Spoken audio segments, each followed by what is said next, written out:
So, after a wonderful 2 weeks in New York City, I flew to the West Coast to sunny Los Angeles. It's a city of sun, shopping and celebrities with award winners everywhere you look. I even ran into a Grammy Award winner, randomly, at a party. Now, I'm in LA. I've got to ask you, lady, is this like, am I going to get shot for wearing this? No, I'll protect you. You will? I love this. I love this. This beautiful lady sitting next to me is, of course, Sirah. Now, I'm actually really excited to break her to Australia because this lady over here has won a Grammy Award. She's got a new EP out. I can't wait to share her story with you. Sirah, thank you so much for joining me. Thank you for joining me. Now, about the New York And hat. thank you for the New York hat because I really respect and appreciate that. You won't get, like, shot or killed in LA unless you wore, like, a full red outfit in the wrong neighborhood, so you're fine. A red outfit? Or a blue one, depending on where you're at. Really? Is it like the Spanish bull thing?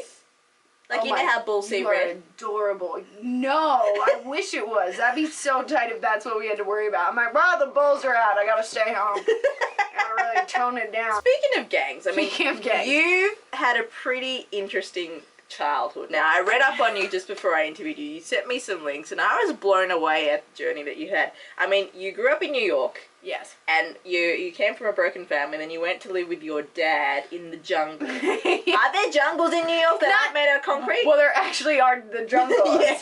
And then, no, we went to, like, a forest in, we went to a forest in Washington State at one point. Really? Yeah, my dad and my stepmom were hippies, like, hardcore. So we lived, like, in a trailer in the forest. Wow. Yeah. I grew up with, like, a medicine man and, like, chanting and nudists, so. Nudists? No big deal. Standard. Everybody's been there, right? You know? A medicine man. Chanting I can relate to because I meditate too and we chant a lot. Yeah, in I meditate. I love chanting. Nudist too? Did you, like, partake in that as well? No. You know what? I feel like since a very young age, I've been very, like, self-aware. Not, like, body conscious, but just self-aware, you know? I'm like, this is weird. Thank God for that. I don't know how I figured it out, but I was like, yeah, this is pretty weird. So I didn't partake in the nudity. My parents, unfortunately, did. My dad and my stepmom. Wow, so you woke up to lots of nudity? I saw a lot of things, you know? It was a very dark time. I always feel like, and this is gonna sound terrible, but I don't care. It's like the people that shouldn't be nude want to be nude the most. Do you know what I'm saying? Like, I'm like, yeah, you shouldn't be nude right now. It's very intense. It always happens that way, isn't it? Yeah, you know? Story of my life. Story of my life. I read too that when you were living in the forest, like, oh yeah, you had to survive on, was it raccoon meat?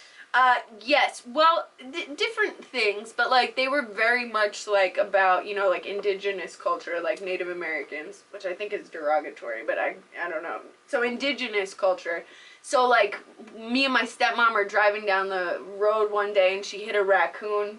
So then we pick it up, take it, skin it, make a drum out of it, use its teeth for a necklace, and eat it for dinner. Wow. Also very normal, you know? Well, because you are of the belief that if you do kill something that is living, use it all, yes. So you don't waste the actual body or the flesh of that living thing. Wow. Exactly. So it's not necessarily, I mean, it's just very conscious. Like, if you're going to take something in any fashion, you have to completely, you know, use it up and make sure that you're, like, you know, commemorating its life in a way. That is insane. That's why I think it's like, but it's a beautiful thing. Yeah. A little too far. Yeah. Raccoon is a little tough. It's a little tough meat. Yeah. But, you know, I mean, it's a beautiful idea. Yeah. I think, because there's so much waste nowadays with everything. Absolutely. When I said it was insane, I was in reference to the fact that, you know, you grew up in that environment and then you went over to, I guess, you said, I read something that your mum said that you had more of a voice for rapping than singing. Yeah. So your mum was like, you're better at the rapping. Yeah, my mom's like, oh, you're singing. Oh. And I mean, I grew up rapping because then after the forest, my little escapade in the jungles, I went to the actual jungles, but I lived in Queens, so like I feel like everyone in New York raps at some point in their life. Yeah. You know what I mean? It's like a rite of passage. You just come out the womb and... Exactly, like a sacrament. Like, oh yeah, you get baptized, and you learned how to rap. Exactly. And you learn how to join a gang. And then you wear the New York caps. Standard. And Timberlands. Yeah. Or Timberlands. What? Steel caps. Steel caps. Steel caps. I'm wearing my steel caps right now. Well, when you moved to New York, you bought a Jeep. I believe, and you wanted to live. You lived in there pretty much. I actually, when I moved to LA, Yeah. because I've been on my own since I was like 15. So eventually I got a car, and so I lived in it in Los Angeles. And that was like a while. And then I lived at the Union Station in downtown LA. And then I got like my first apartment, and it was a garage in East LA, which is still the hood. And it was like, not like, you know how people redo garages and they're beautiful and you're like, what? It was not, it was like, there was holes in the ceiling, so I'd wake up, they were doing construction next door, and I'd have like sawdust on my face, and I was sleeping next to an actual car. It was an interesting time. You rented out that garage? Yeah, I actually paid money to live in that. Like, I have no idea why. Seems like a step down from the luxury of your Jeep. You know, it was, Yeah. honestly. I'm like, what? That had leather. This is rough. But, you know, it's all perspective. I was like, oh, it's like living on a cabin on a lake. And everyone's like, nuts. Like, living in a garage in East LA. It's not. No. This is Ginny signing off from Bent TV.